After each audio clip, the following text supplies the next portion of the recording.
તમે જોઈ રહ્યા છો અત્યારે હાલ હું ચાલવા નીકળ્યો છું અને આપણે અહીંયા ચાઇનીઝ દોરી તો આવી રીતે જ તારો ઉપર લટકતી હોય છે અને ટુ વ્હીલર ઉપર જતા હોય ત્યારે આપણા ગળામાં એને ફસાતી હોય છે. તમે જુઓ આટલો દોરીનો કટકો મેં ખેંચ્યો છે, બરાબર મિત્રો. તો આટલું ગૂંચળું કહેવાય ને આપણે હવામાં લટકતું હતું.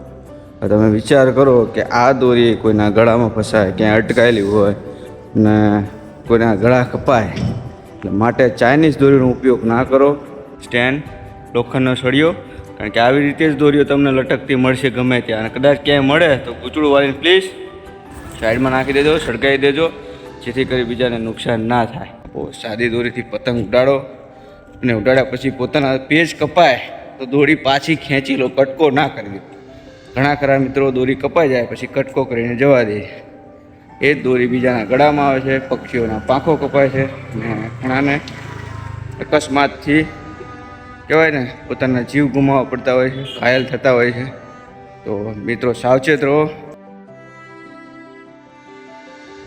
તો જો મિત્રો આપણે કહેવાય ને ચિંતને અમારા બધા ધાબા ઉપર ફર્સ્ટ ક્લાસ મજાનું લઈ લીધું છે, એટલું ખાસ કરજો મિત્રો. જય સોમનાથ, હર હર મહાદેવ.